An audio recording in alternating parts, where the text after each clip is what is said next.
In today's video, I'm going to teach you how to create memorized transactions in QuickBooks Online.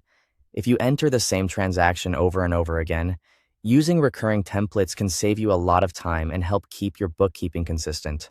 This is especially useful for invoices, bills, expenses, and other routine entries that follow a regular schedule. In this walkthrough, I'll show you how to set that up clearly and smoothly inside QuickBooks Online. Start by opening QuickBooks Online and signing into your account. Once you're in, create a new transaction or open an existing one that you want to turn into a recurring transaction. This can be an invoice, a bill, an expense, or another supported transaction type. The important thing is that you're working with the exact transaction you want QuickBooks to repeat later. At the bottom of the transaction, click Make Recurring.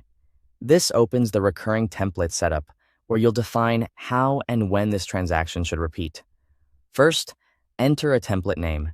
Choose something clear and easy to recognize, since this will help you find the template later if you ever need to edit it. A descriptive name works best, especially if you plan to create several recurring transactions. Next, select the recurring transaction type. This determines how QuickBooks handles the template, so make sure you pick the option that matches the way you want the transaction to behave. After that, set the start date. This tells QuickBooks when the recurring pattern should begin. Be careful here because the timing of the first transaction depends on this date.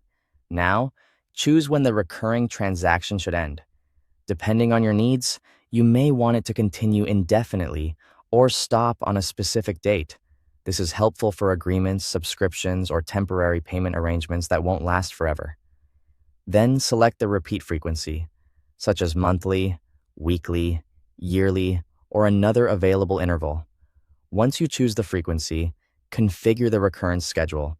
This is where you fine-tune the timing so the transaction repeats exactly the way you want. Taking a moment here can prevent mistakes later. Before saving anything, review all of the transaction details carefully. Make sure the amounts, dates, customer or vendor information, accounts, and schedule settings are all correct. A quick review now can save you from having to fix repeated errors later. When everything looks good, click Save. Your recurring template is now created, and QuickBooks Online will use those settings going forward based on the schedule you defined. That's how to create memorized transactions in QuickBooks Online. Thanks for watching.